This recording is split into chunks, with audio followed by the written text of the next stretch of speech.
Специјалните обвинителки Катица Јанева и Фатиме Фетај го прекршиле кодексот на етика, се однесувале недолично кон судот и ја навредувале судиката, сега веќе веде председателка во оставка Татјана Михајлова, заклучил Советот на јавни обвинители на седница.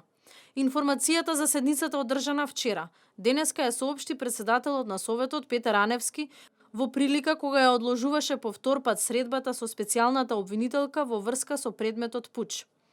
Во заклучокот на Советот стои и препорака до обвинителката Јанева да определи друг застапник на обвинителниот акт во судскиот случај за насилствата пред општина Центар. Од неја да ја разгледа можноста од определување на друг јавен обвинител да го застапува тој предмет. А прекршување етички кодекс што значи Сега ќе ви кажам етичкиот кодекс. Кои се да ни кажете доколку не постапи специјалното обвинителство? Етичкиот кодекс само дозволете. Етичкиот кодекс важи за сите јавни обвинители, па и за тие јавни обвинители од тоа јавно обвинителство.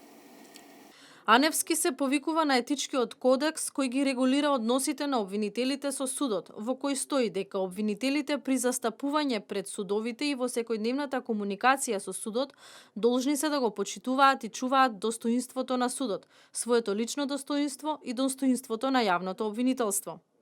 По расправијата, судиката Михајлова ги казни обвинителките Јанева и Фетај со парична казна од по 2000 евра поради непочитување на судот.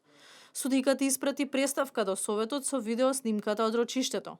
Судењето во кое за насилство обвинети се екс-премиерот Груевски, поранешниот министер за транспорт Јанакиевски и поранешната советничка во општина Центар Ангелова е закажано за утре.